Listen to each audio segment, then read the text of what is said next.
This whole Funko limited edition program is a bunch of bull crap, and I'm going to explain why. What's up, guys? I'm DK Wrestler, and today is a brand new edition of This Week in Collectible News, the series where I talk about the latest news in the collectible world, whether that be Funko, Thrill Joy, Lego, basically any collectible I want to talk about. And if you end up enjoying this type of content, don't forget to like, comment, and subscribe. But nonetheless, let's kick this off. And we're going to be kicking off with an announcement of Prime Big Deal Days from Amazon happening October 7th and October 8th, which I thought I would mention this considering that Amazon always has deals when it comes with Funko Pops, and there may even be better deals when it comes to these Prime Day deals next week. Disney have announced some die-cast racers that will be available on the Disney Store website. And I do like the way that all of these look. I do recognize a couple right now, like the Indiana Jones on the top left. There's a Stitch, there's Mad Hatter, I believe there's also a Mickey Mouse there with the plane. So this is a pretty cool concept, and if there were to be like Toy Story ones or anything Pixar related,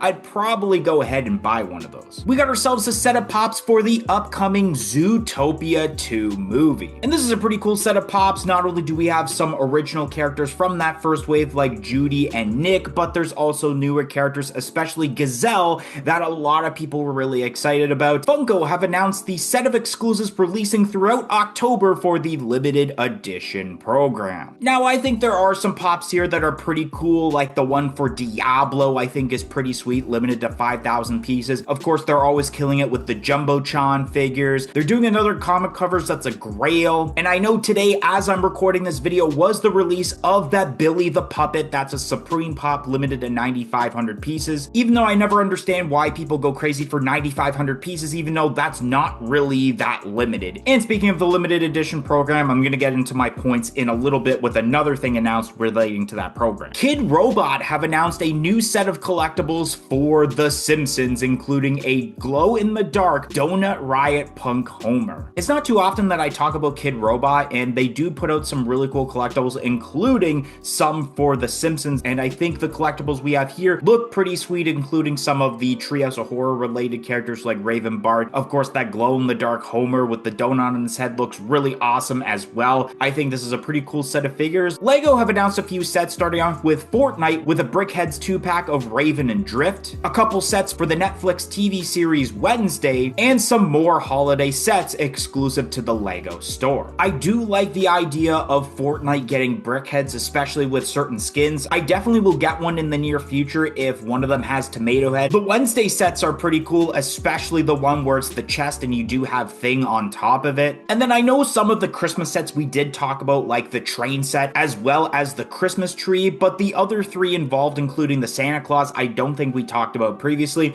which those are pretty cool. U2s have announced figures for Fortnite, but more specifically Daft Punk, which is a pretty interesting like collaboration with licensing and how we got Daft Punk figures, but it's because it's through the Fortnite license, considering that Daft Punk are currently skins you can order on the item shop. And I think the way these look are absolutely amazing, especially with that kind of like glossy metallic finish to them. And it's also not surprising that U2s have announced figures for Daft Punk before Funko, even though Daft Punk is in the rumor mill currently for Funko Pops. We got ourselves a set of pops for season 5 of Stranger Things, both of various commons and various exclusives as well. Now this is a pretty big wave of pops, and I am very intrigued for the brand new season, especially with new characters introduced like Derek. That's one of the exclusives. And one thing that really stands out to me when it comes to the set is that a lot of the characters have their first and last name now. Topps have released a Chrome set for SpongeBob SquarePants. Now I know that they've been posting that there are autographed cards of, I believe, SpongeBob, Patrick, and Squidward, if I'm not mistaken, that you could possibly get. So that is pretty cool involving this set of cards, and I'm excited to see what cards are in this set when I probably will watch videos of people opening up packs. We got ourselves 2 pops for the movie Pumpkinhead, which one of them is an exclusive variant that's glow in the dark. And I do like the way that they pulled off both of these pops, both the common and the exclusive one, where not only is it a different color, but of course the glow in the dark specification. We got ourselves a couple of pops for the movie Predator Badlands, which of course I don't know too much about Predator besides watching the OG Predator a couple of times, so I don't really know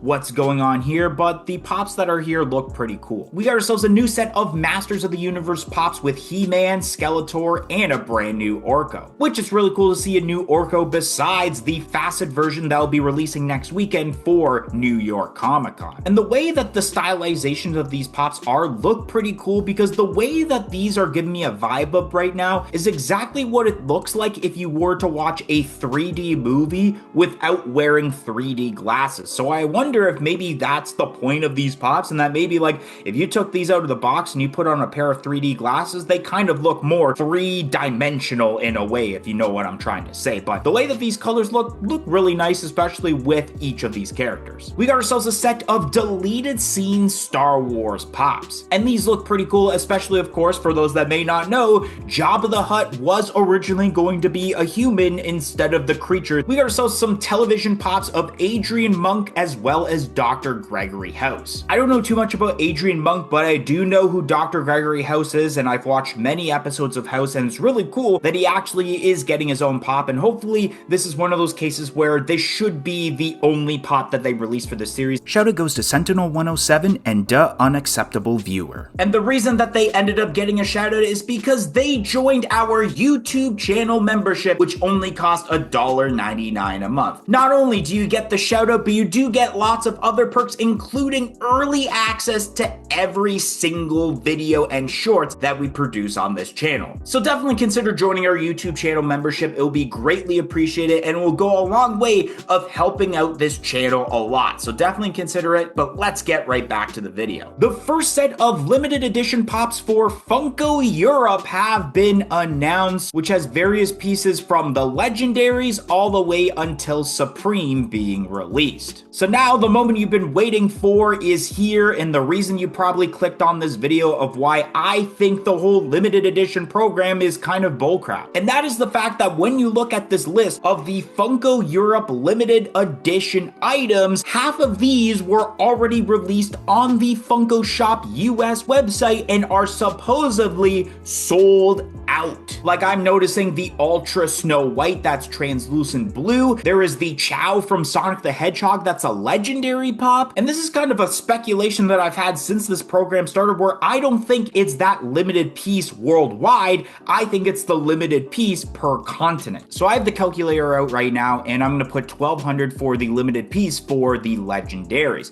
And I'm going to times it by 6 because I know there's 7 continents, but I highly doubt that Antarctica is getting their own set. And the real piece count would be 7,200 pieces, which I think is the limited piece count. That's within the second highest limited piece count, being the elite section. And I also think this definitely makes sense because of another pop being the Super Saiyan Vegeta that people were going crazy over with the whole event controversy. And I feel like people don't know that while everyone was going crazy trying to get it on event, pop culture in Australia got their own shipment of this pop in. Funko wants you to think that these are limited piece counts, but they're probably just as limited as probably those Supreme pops, but they're trying to gouge you out of more money by saying it's actually a limited piece count. So I'm already going to predict that probably in the next year or two, if you paid $300 for a legendary pop, it's probably going to go down to like